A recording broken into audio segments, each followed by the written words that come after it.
بسم اللہ الرحمن الرحیم۔ عن ابی ہریرہ قال قیل لرسول اللہ صلی اللہ علیہ وسلم ان فلانۃ تصلی من اللیل وتصوم النہار وتوزی جیرانہا سلیتا فقال رسول اللہ صلی اللہ علیہ وسلم ہی فی النار وقیل له ان فلانۃ تصلی المکتوبہ وتصوم رمضان وتصدق بالاطوار من العقد لیس لہا شیء غیرہ ولا توزی احدا فقال ہی فی الجنہ۔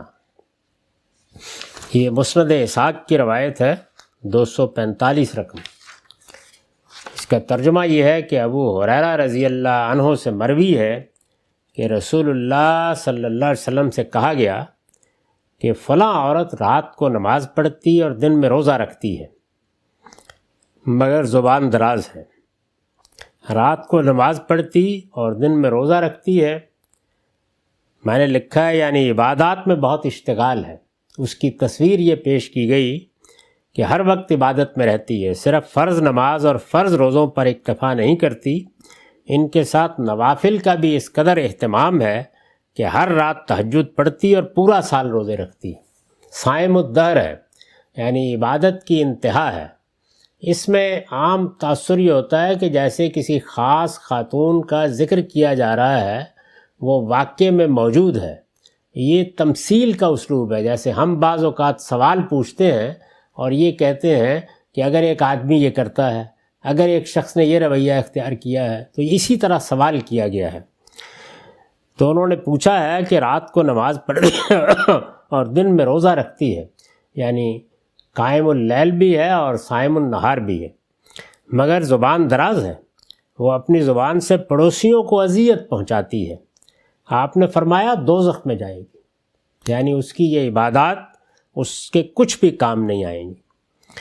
اسی طرح آپ سے کہا گیا کہ ایک دوسری عورت ہے جو فرض نماز پڑھ لیتی اور رمضان میں روزے رکھ لیتی ہے، یعنی بس اتنے ہی تک محدود رہتی ہے جتنا ایک اللہ تعالیٰ نے عبادات میں لازم کیا ہے۔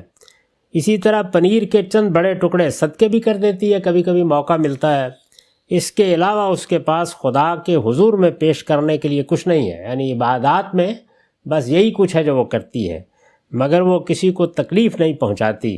آپ نے فرمایا جنت میں جائے گی۔ یہ رسالت مآب صلی اللہ علیہ وسلم نے ایک سوال کے جواب میں اسلام کی ترجیحات بیان کرتی ہیں۔ عبادات، اللہ تعالیٰ کی بندگی میں مراسم عبودیت بجا لانا، صبح و شام نماز پڑھنا، نفل ادا کرنا بڑی قیمتی چیز ہے، اس کی تحقیر مقصود نہیں ہے، لیکن یہ چیزیں اخلاقی ذمہ داریوں کے مقابل میں وہ حیثیت نہیں رکھتی جو لوگ ان کو دے دیتے ہیں۔ عبادات کے ذریعے سے اللہ کا قرب حاصل ہوتا ہے، لیکن کن کو حاصل ہوتا ہے؟ ان کو حاصل ہوتا ہے کہ جو حقوق العباد کے معاملے میں اللہ تعالیٰ کے قائم کردہ حدود کی پابندی کرتے ہیں، کسی کی حق تلفی نہیں کرتے، کسی کی جان مال آبرو کے خلاف زیادتی نہیں کرتے۔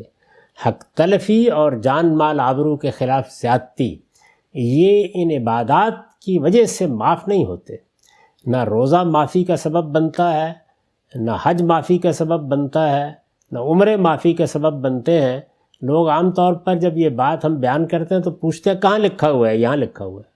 یہ رسالت مآب صلی اللہ علیہ وسلم نے بتا دیا ہے کہ یہ سب عبادات، ظاہر ہے کہ ان کو گناہوں کا کفارہ بننا چاہیے تھا نا اس عورت کے لیے، یہ زبان درازی کا کفارہ بھی نہیں بن سکی۔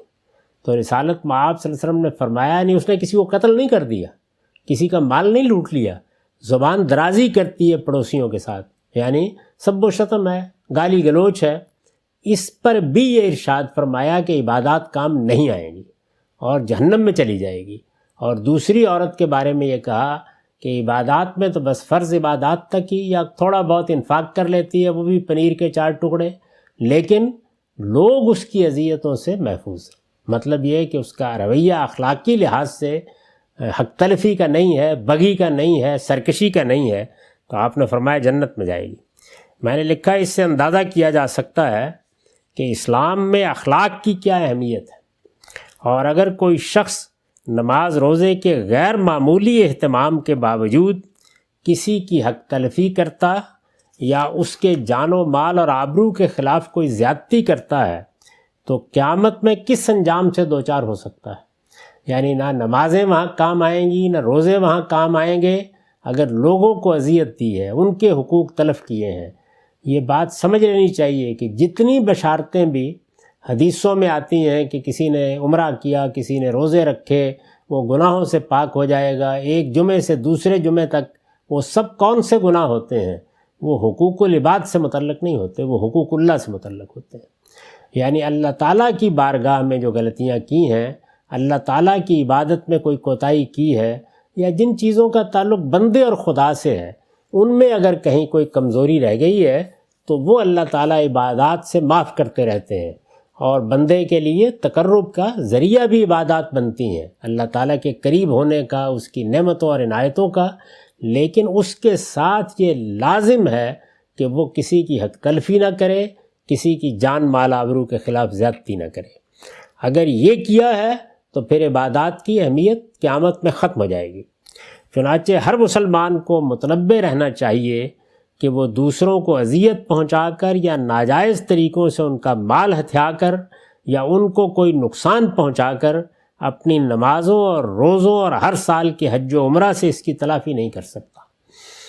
محمد الرسول اللہ نے جس دین کی دعوت دی ہے، پیغمبروں نے جو دین دنیا کو دیا ہے، اس میں یہ اصول طے ہے، اور یہ بات قرآن مجید کے اشارات سے بھی پوری طرح واضح ہے، اور رسالت میں آپ صلی اللہ علیہ وسلم نے بھی یہاں ایک سوال کے جواب میں اس کو بالکل دو ٹوک طریقے سے واضح کر دیا ہے۔ یہ بتایا ہے کہ یہ کبھی خیال نہ کرو کہ حج و عمرہ کرو گے، ایک کے بعد دوسرا عمرہ، ایک کے بعد دوسرا حج کرتے جاؤ گے، صبح و شام نوافل پڑھو گے، روزے رکھو گے، تو اس کے نتیجے میں کسی کی حق تلفی معاف ہو جائے گی، کسی کی جان مال آبرو کے خلاف کی گئی زیادتی معاف ہو جائے گی۔